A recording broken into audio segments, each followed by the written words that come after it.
Saya mengucapkan selamat kepada pasangan kita, Bung Anies Baswedan sebagai calon presiden, kepada Bung Muhaimin Iskandar sebagai calon wakil presiden.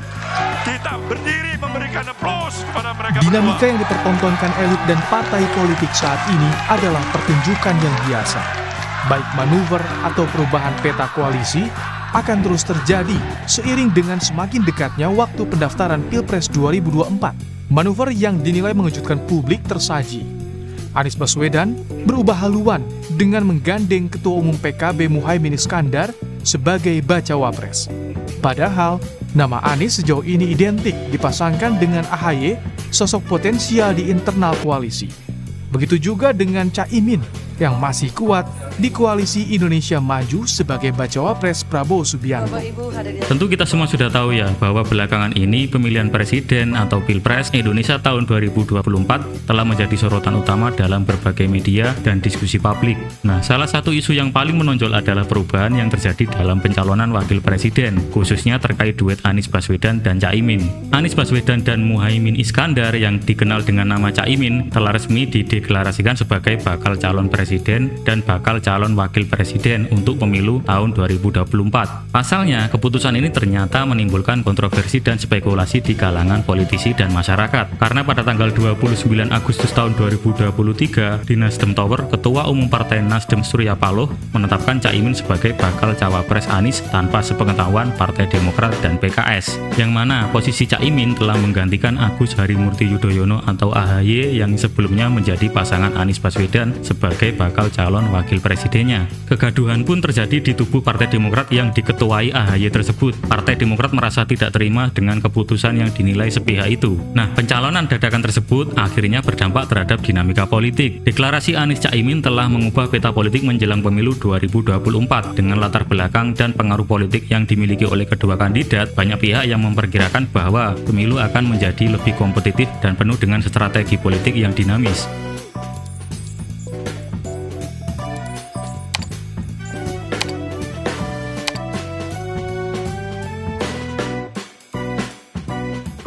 Nah, itu adalah sedikit gambaran kecil bagaimana ketidakpastian politik terjadi di negara ini menjelang Pilpres tahun 2024. Namun fokus pembahasan kita bukan ini, melainkan bagaimana ketidakpastian politik di masa Pilpres 2024 secara umum mempengaruhi keuangan pribadi kita. Selain contoh pergantian bakal pasangan capres dan cawapres, ketidakpastian politik dalam pemilu presiden dapat muncul dalam berbagai bentuk. Ada beberapa bentuk ketidakpastian politik yang sering muncul dalam konteks pemilihan presiden. Ketidakpastian yang pertama adalah tentang perubahan kebijakan. Setiap kandidat presiden biasanya memiliki platform atau agenda kebijakan yang berbeda. Ketidakpastian muncul ketika pemilih tidak yakin tentang kebijakan apa yang akan diadopsi oleh kandidat yang menang, dan bagaimana kebijakan tersebut akan mempengaruhi ekonomi, hubungan internasional, dan aspek lain di kehidupan masyarakat. Ditambah lagi terdapat fakta bahwa pemerintahan yang nantinya terbentuk adalah hasil dari koalisi. Karena dalam sistem politik di mana tidak ada satu partai yang mendominasi, mungkin diperlukan koalisi antara beberapa partai untuk membentuk pemerintahan. Nah, koalisi dari berbagai partai ini semakin menambah ketidakpastian mengenai arah kebijakan pemerintah nantinya. Karena kita semua tahu setiap partai itu memiliki visi dan misi yang berbeda untuk negara ini. Ketidakpastian yang kedua adalah adanya kemungkinan hasil pemilu yang tidak jelas. Ketika hasil pemilu tidak dapat ditentukan dengan cepat atau ada kontroversi mengenai hasilnya, hal ini dapat menciptakan ketidakpastian. Misalnya, jika perbedaan suara antara kandidat sangat tipis atau ada dugaan kecurangan dalam pemilu. Nah, hal yang ditakutkan ketika hal itu terjadi adalah adanya unjuk rasa, demonstrasi, dan protes dalam bentuk lain pada masyarakat. Seperti yang terjadi pada Pilpres sebelumnya, yaitu fenomena saling serang di berbagai media antar pendukung capres, yang biasa kita sebut dengan kubu cebong versus kampret. Nah, protes-protes semacam ini dapat menambah ketidakpastian, terutama jika permusuhan antar kubu tersebut berubah menjadi bentrokan atau kerusuhan. Ketidakpastian yang ketiga adalah saat masa transisi kepemimpinan. Oke, anggap saja pemilu kali ini berjalan lancar. Namun ternyata pada periode transisi antara pemerintahan lama dan baru juga dapat menciptakan ketidakpastian. Hal ini bisa terjadi ketika adanya perubahan yang signifikan dalam kebijakan pemerintahan. Karena Karena setiap pemerintahan baru biasanya membawa visi dan misi yang berbeda dari pendahulunya. Dengan adanya perubahan kepemimpinan, ada kemungkinan besar terjadi perubahan kebijakan, baik itu dalam bidang ekonomi, sosial, maupun politik. Nah, intinya ketidakpastian politik dalam pemilu presiden dapat memiliki dampak yang luas. Namun di channel ini kita hanya membahas bagaimana dampak ketidakpastian politik tersebut terhadap keuangan pribadi kita. Dan untuk memahami hubungan antara keduanya, setidaknya kita harus paham bahwa ada beberapa faktor pada ekonomi makro yang akan terdampak oleh ketidakpastian politik saat masa pemilu presiden. Yang mana faktor tersebut juga berhubungan dengan keuangan pribadi kita. Yang pertama adalah bagaimana ketidakpastian politik mempengaruhi pasar modal. Yang kedua adalah bagaimana ketidakpastian politik mempengaruhi kurs mata uang. Bagaimana hal itu bisa terjadi? Mari kita bahas.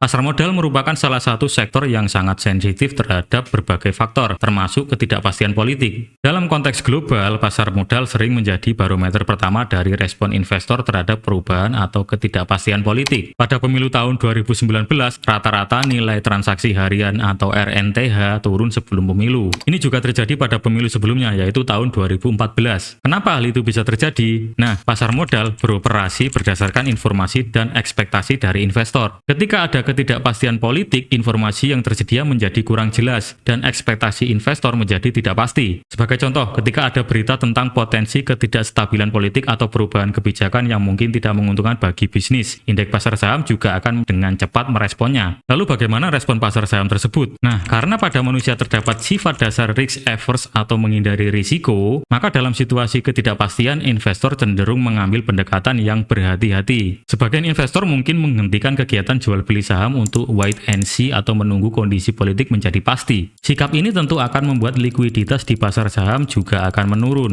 Sehingga dengan adanya likuiditas yang menurun, dampak kurang baik mungkin akan terjadi pada pemegang saham atau investor yang ingin menjual sahamnya. Penawaran jual saham mungkin tidak akan segera tereksekusi akibat pasar saham yang sepi. Pembeli masih enggan membeli saham karena masih menunggu kondisi politik yang meyakinkan. Nah, hal ini tentu akan mengganggu individu yang hidup dari jual beli saham. Mereka akan kekurangan pendapatan dan keuangan mereka juga akan terganggu. Di sisi lain, harga saham adalah rapot bagi sebuah perusahaan. Kondisi pasar saham yang lesu menggambarkan keraguan investor terhadap kinerja perusahaan. Dalam konteks ini adalah pasca pemilu, apakah kinerja perusahaan tersebut naik atau turun. Selain investor saham, pihak-pihak eksternal perusahaan yang lain juga meragukan kinerja perusahaan, termasuk juga bank. Pada akhirnya, bank mungkin menunda untuk memberikan kredit kepada perusahaan yang mengajukan pinjaman modal, karena bank takut kondisi politik ke depan ternyata tidak baik untuk dunia bisnis. Pada akhirnya berimbas pada kinerja perusahaan dan kredit macet akan terjadi. Padahal notabene uang pinjaman untuk perusahaan itu nantinya digunakan untuk operasional perusahaan tersebut. Maka itu artinya perusahaan mengalami penurunan produksi. Ini juga dapat mempengaruhi upah untuk pekerja, terutama untuk lembur. Jam lembur mungkin akan berkurang atau bahkan tidak ada, sehingga pendapatan para pekerja juga kurang maksimal dan otomatis akan mempengaruhi keuangan pribadi mereka. Selain kredit untuk perusahaan, bank juga akan lebih hati-hati dalam memberikan kredit kepada individu saat kondisi politik masih tidak pasti. Dalam ketidakpastian politik, bank mungkin akan meningkatkan standar pemberian kredit. Ini bisa berarti persyaratan dokumen yang lebih ketat atau analisis kredit yang lebih mendalam. Nah, bagi individu yang sedang membutuhkan pendanaan, misalnya untuk membeli rumah, kendaraan, atau kebutuhan lainnya, proses kredit yang lebih ketat ini bisa menjadi penghalang. Mereka mungkin menemukan bahwa mereka harus menyediakan jaminan tambahan, menunjukkan riwayat kredit yang lebih baik, atau bahkan mungkin menghadapi penolakan. Dengan sulitnya mendapatkan kredit, individu mungkin harus menunda atau bahkan membatalkan rencana investasi atau pembelian besar. Misal, menunda membeli rumah. Nah, penundaan-penundaan inilah yang nantinya dapat memiliki dampak jangka panjang pada kekayaan dan stabilitas keuangan mereka.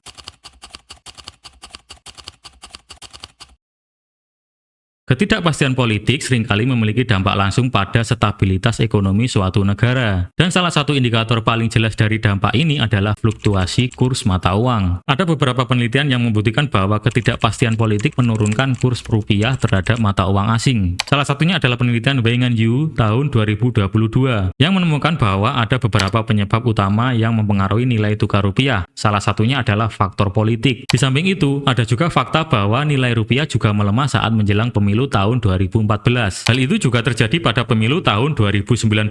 Kenapa hal itu bisa terjadi? Nah, ketidakpastian politik memunculkan respon dari investor asing. Ketidakpastian politik dapat menimbulkan keraguan di antara investor asing mengenai prospek ekonomi suatu negara. Investor mungkin khawatir bahwa kebijakan baru atau perubahan pemerintahan dapat mengakibatkan lingkungan bisnis yang kurang menguntungkan atau ketidakstabilan ekonomi. Akhirnya sebagai respon, mereka mungkin memilih untuk menarik investasi mereka yang dapat mengakibatkan penjualan besar-besaran pada mata uang lokal. Nah, penjualan mata uang lokal oleh pihak asing tersebut menyebabkan depresiasi pada nilai mata uang lokal tersebut. Depresiasi mata uang lokal berarti mata uang tersebut kehilangan nilai relatif terhadap mata uang asing. Akibatnya, barang-barang yang dijual oleh orang luar negeri jadi terasa mahal bagi kita, karena kita membutuhkan lebih banyak rupiah untuk ditukar dengan barang yang dibanderol dengan mata uang asing. Yang sering belanja barang online dari luar negeri pasti tahu hal ini. Nah, konsep mahalnya barang-barang tersebut juga berlaku pada impor di negara kita. Depresiasi ini dapat meningkatkan harga impor. Hal ini membuat impor menjadi lebih mahal dalam mata uang rupiah, karena pengimpor Indonesia memerlukan lebih banyak rupiah untuk membeli barang-barang dari luar negeri. Nah, sayangnya banyak negara termasuk Indonesia mengimpor sejumlah komoditas yang menjadi bagian dari sembako, seperti minyak, gula, atau beras. Sehingga ketika mata uang lokal mengalami depresiasi, harga impor untuk komoditas-komoditas ini juga akan naik. Kenaikan harga impor ini kemudian diteruskan ke konsumen dalam bentuk harga jual yang lebih tinggi di pasar. Kenaikan harga sembako tersebut tentu berdampak langsung pada biaya hidup masyarakat termasuk kita. Sembako merupakan kebutuhan pokok yang konsumsinya sulit untuk dihindari atau dikurangi oleh masyarakat. Bagi keluarga dengan pendapatan tetap atau rendah, kenaikan harga sembako dapat membuat pengeluaran menjadi membengkak. Hal ini tentu membuat keuangan pribadi menjadi terganggu. Di samping itu, selain sembako, banyak barang-barang konsumsi lainnya yang biasanya juga diimpor dari luar negeri, seperti elektronik, kendaraan, pakaian, dan lainnya. Depresiasi mata uang membuat barang-barang impor menjadi lebih mahal, meningkatkan biaya hidup bagi mereka yang sering membeli barang-barang tersebut. Akhirnya, keuangan pribadi mereka juga akan terganggu.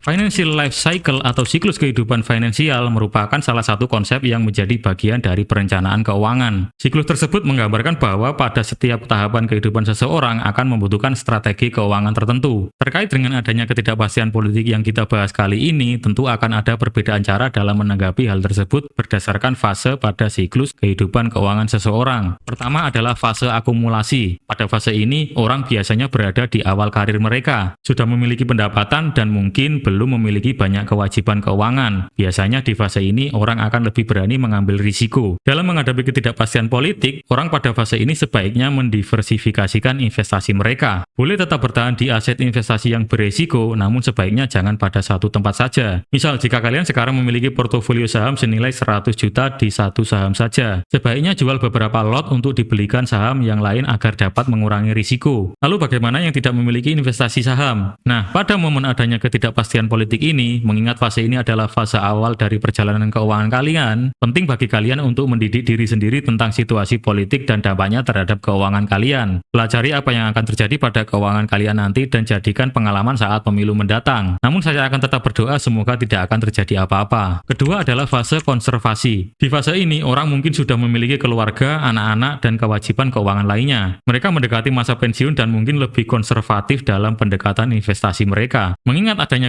ketidakpastian politik, sebaiknya Bapak Ibu sekalian memindahkan sebagian investasi ke aset yang lebih aman, seperti obligasi pemerintah atau deposito berjangka. Pilihan diversifikasi saham mungkin masih terlalu beresiko untuk fase ini, jadi cari aman saja. Nah, bagi yang tidak berinvestasi di saham maupun investasi yang lain, sebaiknya Bapak Ibu sekalian membuat rencana darurat untuk menghadapi potensi krisis ekonomi atau ketidakpastian lainnya yang mungkin timbul dari situasi politik ini. Selain itu, bisa juga melakukan pengurangan hutang. Lunasi hutang-hutang yang bisa dilunasi segera. Mengurangi kewajiban hutang juga bisa membantu menjaga kestabilan keuangan saat menghadapi ketidakpastian politik. Ketiga adalah fase distribusi. Pada fase ini, orang mungkin telah pensiun dan bergantung pada tabungan, investasi, dan dana pensiun mereka sebagai sumber pendapatan utama. Mengingat adanya ketidakpastian politik, penting bagi Bapak Ibu sekalian untuk mengelola dana pensiun dengan hati-hati. Bapak Ibu sekalian mungkin perlu menyesuaikan anggaran untuk memastikan bahwa dana pensiun cukup untuk memenuhi kebutuhan hidup. Jika dirasa masih bingung, Bapak Ibu sekalian bisa berkonsultasi dengan ahli keuangan atau perencanaan keuangan untuk mendapatkan nasihat tentang cara terbaik menghadapi ketidakpastian politik ini.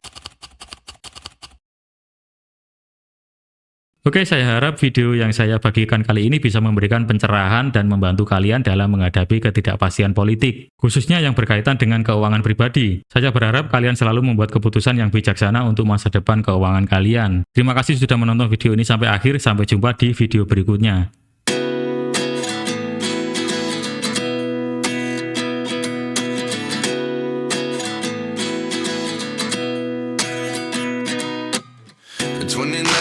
Find myself wondering what did happen to the last 10. I ran away with my life, fast forward, never turn back again.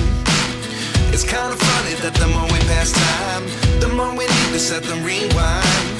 And 19 was the year I had to leave you, but now I'm seeing all the signs. Is this really happening? I can't believe it's true. I'm just as surprised as you.